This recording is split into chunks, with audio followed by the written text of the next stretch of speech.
Indian മാർക്കറ്റില് Tata Curvv, Citroen, Basalt തുടങ്ങിയ coupe SUV-കൾക്ക് ശേഷം മഹീന്ദ്രയും കൂപ്പെ SUV-യിലേക്ക് തുടക്കം കുറിക്കുകയാണ്, മാസ് മാർക്കറ്റ് സെഗ്മെന്റിലേക്ക്. ഈ കൂപ്പെ SUV ഇലക്ട്രിക് വെർഷനിലാണ് ലോഞ്ച് ചെയ്യുന്നത്. ഇതിന്റെ പേര് E9 എന്നാണ്. ഇതിനെക്കുറിച്ച് പല റൂമേഴ്സും പല അഭിപ്രായങ്ങളും പറഞ്ഞിട്ടുണ്ടായിരുന്നു. ഇത് ലീക്ക് ചെയ്തിട്ടുള്ള സ്പൈ ഷോട്ട്സ് ആണ്. ഇതിൽ നിരവധി ഹിഡൻ ഡീറ്റെയിൽസും കാണാൻ സാധിക്കും. ഉദാഹരണത്തിന് പുതിയ ഫുൾ ലെങ്ത് ട്രിപ്പിൾ സ്ക്രീൻ ഈ സ്പൈ ഷോട്ട്സിൽ കാണാനായിട്ട് സാധിക്കും. മുന്നേ തന്നെ മഹീന്ദ്ര SUV 700ക്ക് ഫുൾ ലെങ്ത് ഡ്യുവൽ സ്ക്രീൻ നൽകിയിട്ടുണ്ടായിരുന്നു. ഇൻസ്ട്രുമെന്റ് ക്ലസ്റ്ററും ഇൻഫോർടൈൻമെന്റ് സിസ്റ്റവും ഒരേ സ്ക്രീനിൽ ലെങ്തി ആയിട്ട് കൊടുത്തിരുന്നു. XUV E9-ൽ അത് ട്രിപ്പിൾ സ്ക്രീൻ ആക്കിയിട്ടുണ്ടെന്ന് മാത്രം.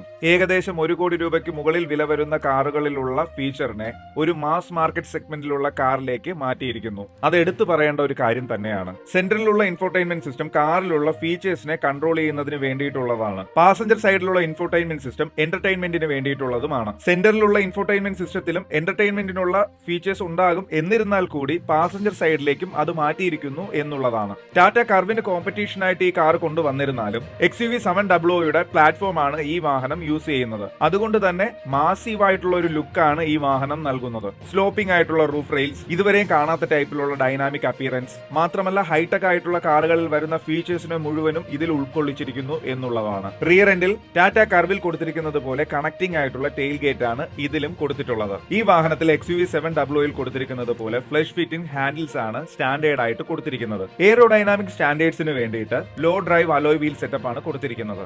സൈഡ് പ്രൊഫൈലില് ക്ലീൻ ആയിട്ടുള്ള എലഗൻ ലുക്കിലായിരുന്നാലും XUV 700യിലുള്ള ലൈൻസ് ഇതിലും കൊടുത്തിട്ടുണ്ട്. നേരത്തെ പറഞ്ഞ പോലെ XUV 700യുടെ പ്ലാറ്റ്ഫോം ആണ് യൂസ് ചെയ്യുന്നത് എങ്കിലും ഇത് ഒരു കൂപ്പെ SUV ആണ്. പലതരത്തിലുള്ള ഫീച്ചേഴ്സും കുത്തി നിറച്ചിരിക്കുന്ന ഒരു EV കൂപ്പെ SUV തന്നെയായിരിക്കും XUV E9. ഈ വാഹനം ഫ്യൂച്ചർ എഞ്ചിനീയറിംഗിനെ ബേസ് ചെയ്തിട്ടാണ് റെഡി ആയിക്കൊണ്ടിരിക്കുന്നത്. 80 കിലോവാട്ടിലാണ് ഈ വാഹനത്തിന് ബാറ്ററി കൊടുത്തിരിക്കുന്നത്. ഒരു ഉദാഹരണത്തിന് പറയുകയാണെങ്കിൽ ടാറ്റ കർവിൽ കൊടുത്തിരിക്കുന്നത് 55 കിലോവാട്ട് അവർ ബാറ്ററിയാണ്. XUV E9-ൽ 80 കിലോവാട്ട് അവർ ബാറ്ററി കൊടുത്തിരിക്കുന്നത് കൊണ്ട് തന്നെ ഏകദേശം 500 കിലോമീറ്ററിന് മുകളിൽ റേഞ്ച് അച്ചീവ് ചെയ്യാനായിട്ട് ഈ വാഹനത്തിന് സാധിക്കും. മഹീന്ദ്ര എന്ന വാഹന നിർമ്മാതാക്കൾ ഒരു SUV മാനുഫാക്ചേഴ്സ് ആയതുകൊണ്ട് തന്നെ ഓൾ വീൽ ഡ്രൈവും റിയർ വീൽ ഡ്രൈവും എല്ലാ ടെറൈനിലും യൂസ് ചെയ്യുന്ന രീതിയിൽ തന്നെയാണ് ഈ വാഹനം നിർമ്മിക്കുന്നത്. ഫാസ്റ്റ് ചാർജിംഗ് കേപ്പബിലിറ്റിയെ കുറിച്ച് നോക്കുന്ന സമയത്ത് 0 to 80% വെറും 60 മിനിറ്റ്സ് കൊണ്ട് അച്ചീവ് ചെയ്യാനായിട്ട് സാധിക്കും. ടാറ്റ എങ്ങനെയാണോ അവരുടെ ഇലക്ട്രിക് പോർട്ട്ഫോളിയോ എക്സ്റ്റെൻഡ് ചെയ്യുന്നത്, അതുപോലെ തന്നെയാണ് മഹീന്ദ്രയും ഇപ്പോൾ അവരുടെ പോർട്ട്ഫോളിയോ വളരെ അഗ്രസീവ് ആയിട്ട് എക്സ്റ്റെൻഡ് ചെയ്യുന്നത്.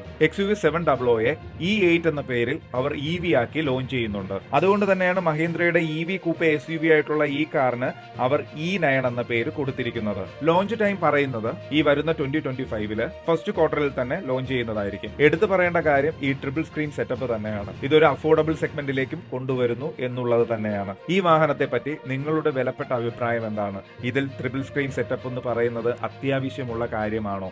എന്താണ് നിങ്ങളുടെ അഭിപ്രായം? കമന്റ് ബോക്സിൽ പറയുമല്ലോ. എല്ലാവർക്കും സ്നേഹപൂർവ്വം വണക്കം.